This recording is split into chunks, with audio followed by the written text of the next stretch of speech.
Trump on January the 6th, 2021 was something that was unlike anything in modern day history.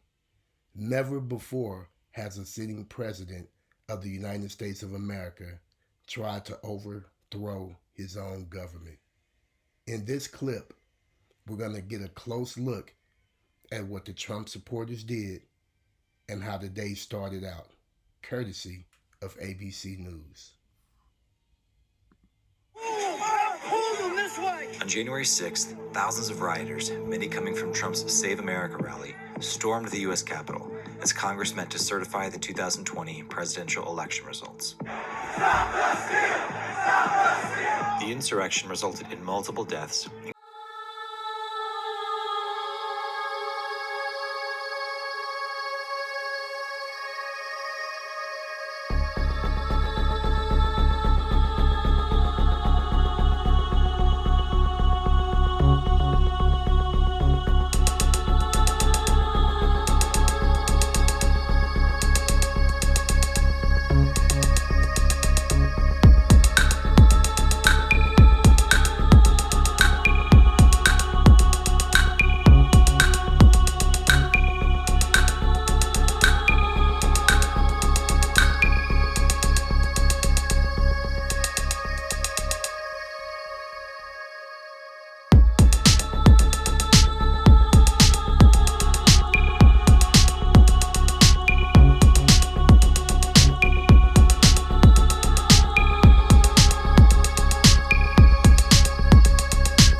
Inside, Congress began their session with Vice President Pence presiding. Are there any objections to counting the certificate of vote of the state of Arizona?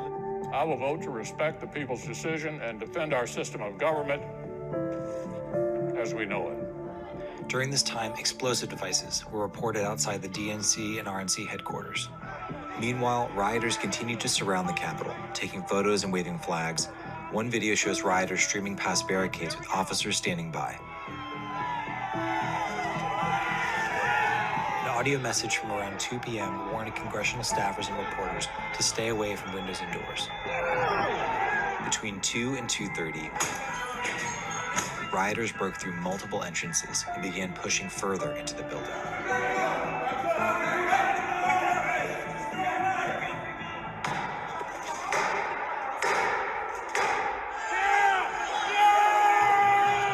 By 2:30, rioters breached security and made their way into the Capitol through windows and doors.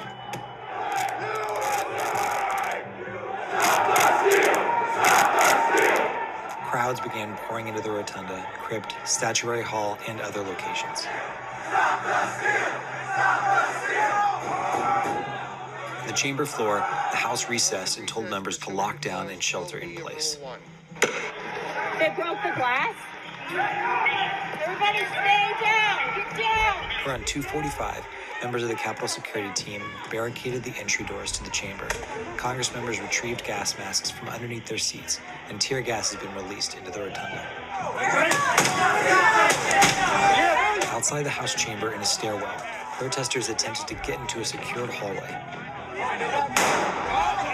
One woman, Ashley Babbitt, was shot by a Capitol policeman and later died. Around 3 p.m., one video shows an officer stuck in a doorway as rioters try to push through. By now, hundreds of rioters occupied the Capitol, roamed the halls, sat at Speaker Pelosi's desk, and vandalized the building. As the insurrection continued, support from more than 18 local, state, and federal law enforcement agencies began to arrive. They tried to dispel the violence using tear gas and flashbangs to move the protesters out of the building. By mid-afternoon, many political leaders and allies of President Trump called on the president to make a statement and denounce the protest. I tried to call the president immediately, and I've tried a number of different ways to get him. I call on President Trump go on national television now to fulfill his oath and defend the Constitution and demand an end to this siege. At 4:17, more than 2 hours after the violence began, President Trump tweeted a minute-long pre-recorded video speaking directly to the protesters. You have to go home now. We have to have peace. So go home. We love you. Earlier in the day, Mayor Bowser implemented a 6 p.m. curfew, and rioters now dispersed. By 8 p.m., senators resumed session in the Senate chamber to confirm the electoral results. Today was a dark day in the history of the United States Capitol. The violence was quelled. The Capitol is secured, and the people's work continues. Congress worked through the night, and at 3:39 a.m. certified Joe Biden as the 46th President of the United States. Joe Biden and Kamala Harris will be the President and the Vice President according to the ballots that have been given to us.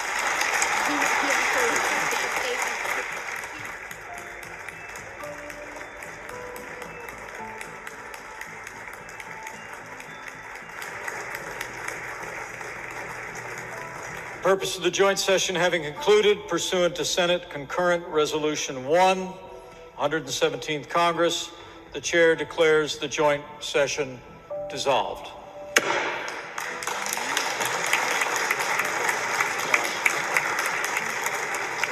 The insurrection on January 6, 2021, and the violence at the Capitol building from Trump supporters trying to overthrow the United States of America government, the National Guard had to be called in to help restore and establish order.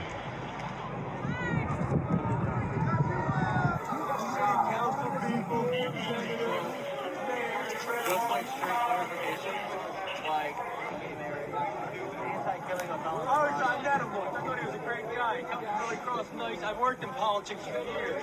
You guys are taking away God given right. You guys ain't changing nothing. You're causing more.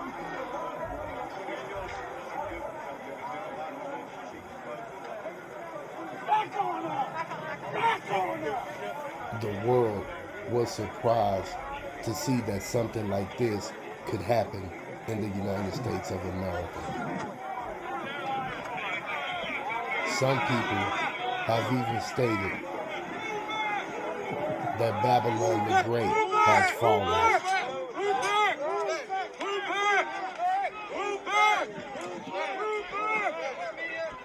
Of celebratory rioters attacking the United States Capitol were replaced this week by their mugshots. The FBI launched a massive dragnet across the country to track down and arrest many of the people who assaulted police officers, killing one and defacing the building in their violent, unsuccessful quest to stop a vote in Congress, and perhaps to do much worse. That effort by law enforcement continues this morning with the help of a trail of digital evidence left behind by the rioters. NBC business and technology correspondent Jo Ling Kent has our Sunday focus. The social media platforms rioters used to organize the unprecedented attack on the nation's capital have now become a hotbed of evidence that sent law enforcement knocking on their doors. We have received more than 100,000 pieces of digital media, which is absolutely fantastic. After widespread criticism of making too few arrests on January 6th, investigators, with the help of social media sleuths, are now rapidly piecing together who stormed the Capitol. There's no doubt that this is probably the best documented crime scene in history so far.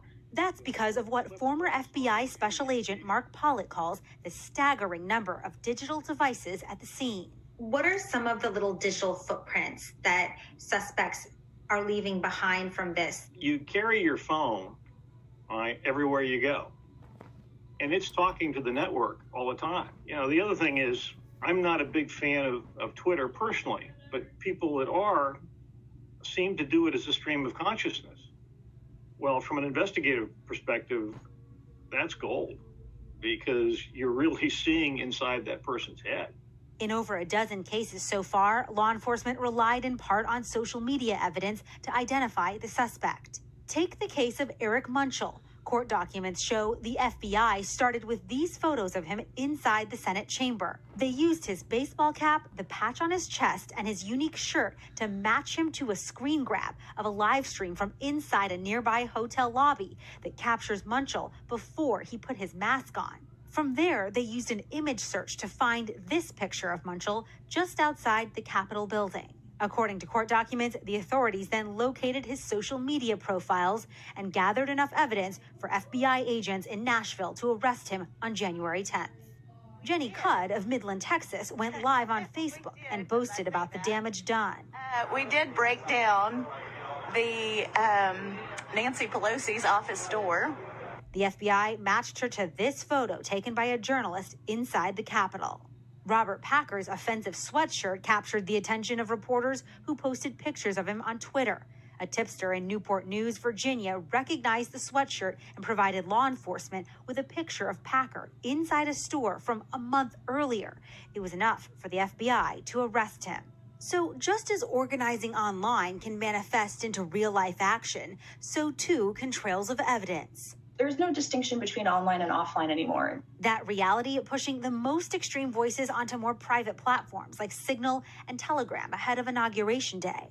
There's actually a lot of confusion in some of the conspiratorial communities. They've been told for years now that there is a plan to trust. I think one of the real concerns is that belief in illegitimacy, that belief in a stolen election is going to persist and perhaps result in further violence. On Saturday, the U.S. Attorney in Nashville announced FBI agents had taken a 56-year-old woman named Lisa Eisenhardt into custody. She is the mother of Eric Munchell, the man with the zip ties we just highlighted. She now faces several charges as well. In the court filing, the FBI says social media helped agents find her. And Joe Lane Kent joins me now live. Joe, good morning. So social media companies have been pulling extremists off their platforms for the last 10 days or so.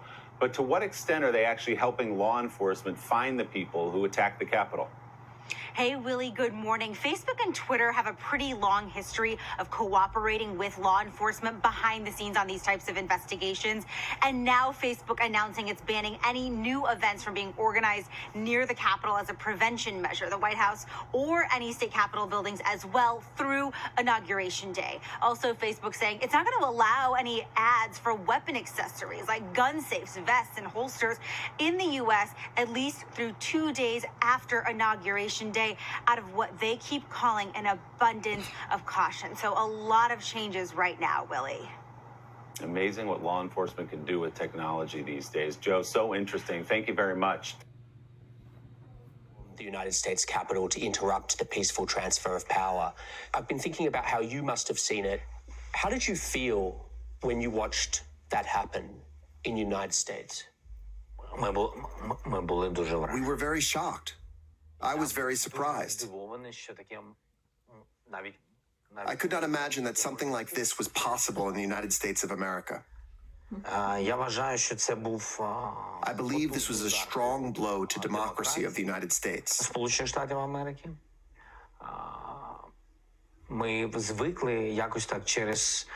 We are used to seeing in books, in films, in television.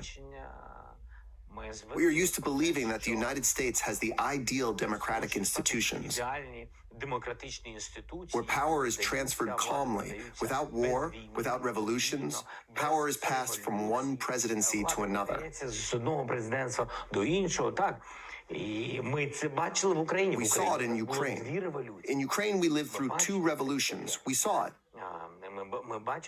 We understood such things can happen in the world. But that it could happen in the United States, no one expected that. And this says that not everything is ideal. Joining our conversation is Jonathan Swan, Axios' national political reporter. I'm going to play more of the interview. It's just remarkable. But what did you think? Well, I found it very moving and actually quite unsettling. And just to be clear, this is not some bad faith foreign leader, it's not like Putin sort of using this as a cudgel against America. This is someone who love America, who is very much wants to build bonds with the United States and Europe and sees America. Ukraine is an emerging democracy looking to America for inspiration and security. And he's watching in horror and thinking, I never imagined this would happen in the United States. And it's just a reminder to us here in America that what happened here on January 6th, it's not just a local event. This echoes well beyond American shores. And, Zelensky is, we hear so much, in our news cycles about Vladimir Putin and the importance of countering Russia. This is not theoretical for Zelensky. He is there on the edge. Russia's invaded. They've swallowed it up. He's defending his struggling democracy against Putin. And here he is looking to America, for leadership and seeing this horrific sight. I mean, it's a really troubling sort of conversation that we had. And I, just a really strong reminder that people are watching. The world is watching what's happening here. I mean, tragically, the world pays closer attention to our politics than a lot of Americans do. But I want to play some more of your interview. We'll talk about it on the other side. I remember when I was a young person and the entire world watched when September 11th happened. We all remember this. It was some kind of horror. We watched, and you believe it and cannot believe it at the same time, that in the United States, where security is always at such a high level, that something like that can happen. It sounds like you were profoundly disturbed watching this. I was very worried. I was very worried. I did not want you to have a coup, shooting, and God forbid loss of life. It is just that after something like this, I believe it would be very difficult for the world to see the United States as a symbol of democracy in the world. I mean, Jonathan Swan, there it is. What the insurrection did to everyone in this country is render it irrelevant as an advocate or brand manager for democracy anywhere else in the world. That is such a stain. That is such a tragedy. Well, it also underscores that there's a lot of work to do, that it's not as simple as having a new president and everything, the slate is clean. There is lasting residual damage from this, and it's going to take a huge amount of effort to change that image overseas, because they all saw this happen. And as he said, it's very hard to see this is the peaceful transfer of power is the most important feature of American democracy, and they saw what happened on January 6th and were quite shaken by it. It's amazing. It's like our Super Bowl for democracies, and we blew it up. We blew it. Jonathan Swan, we will be watching. It's really another remarkable interview on your part. Congratulations, my friend. You can watch the whole thing, Jonathan Swan's interview with Ukraine's president, Sunday night on Axios on HBO at 6. And after these things I saw another angel come down from heaven, having great power, and the earth was lightened with his glory. And he cried mightily with a strong voice, saying, Babylon the great is fallen, and is become the habitation of devils, and the hold of every foul spirit, and a cage of every unclean and hateful bird. For all nations have drunk of the wine of the wrath of her fornication, and the kings of the earth have committed fornication with her, and the merchants of the earth are waxed rich through the abundance of her delicacies. And I heard another voice from heaven saying, Come out of her, my people, that ye be not partakers of her sins, and that ye receive not of her plagues. For her sins have reached unto heaven, and God hath remembered her iniquities. Reward her even as she rewarded you, and double unto her double according to her works. In the cup which she hath filled, fill to her double. How much she hath glorified herself and lived deliciously, so much torment and sorrow give her. For she saith in her heart, I sit a queen, and am no widow, and shall see no sorrow. Therefore shall her plagues come in one day, death and mourning and famine, and she shall be utterly burned with fire. For strong is the Lord God who judgeth her. And the kings of the earth who have committed fornication and lived deliciously with her shall bewail her and lament for her when they shall see the smoke of her burning, standing afar off for the fear of her torment, saying, Alas, alas, that great city, Babylon, that mighty city, for in 1 hour is thy judgment come. And the merchants of the earth shall weep and mourn over her, for no man buyeth their merchandise any more. The merchandise of gold and silver, and precious stones, and of pearls, and fine linen, and purple, and silk, and scarlet, and all fine wood, and all manner vessels of ivory, and all manner vessels of most precious wood, and of brass, and iron, and marble, and cinnamon, and odors, and ointments, and frankincense, and wine, and oil, and fine flour, and wheat, and beasts, and sheep, and horses, and chariots, and slaves, and souls of men. And the fruits that thy soul lusted after are departed from thee, and all things which were dainty and goodly are departed from thee, and thou shalt find them no more at all. The merchants of these things, which were made rich by her, shall stand afar off for the fear of her torment, weeping and wailing and saying, Alas, alas, that great city that was clothed in fine linen and purple and scarlet, and decked with gold and precious stones and pearls. For in 1 hour so great riches is come to naught. And every shipmaster, and all the company in ships, and sailors, and as many as trade by sea, stood afar off, and cried when they saw the smoke of her burning, saying, What city is like unto this great city? And they cast dust on their heads, and cried, weeping and wailing, saying, Alas, alas, that great city, wherein were made rich all that had ships in the sea by reason of her costliness. For in 1 hour is she made desolate. Rejoice over her, thou heaven, and ye holy apostles and prophets, for God hath avenged you on her. And a mighty angel took up a stone like a great millstone, and cast it into the sea, saying, Thus with violence shall that great city Babylon be thrown down, and shall be found no more at all. And the voice of harpers and musicians, and of pipers and trumpeters, shall be heard no more at all in thee. And no craftsman of whatsoever craft he be shall be found any more in thee, and the sound of a millstone shall be heard no more at all in thee. And the light of a candle shall shine no more at all in thee, and the voice of the bridegroom and of the bride shall be heard no more at all in thee. For thy merchants were the great men of the earth, for by thy sorceries were all nations deceived. And in her was found the blood of prophets, and of saints, and of all that were slain upon the earth.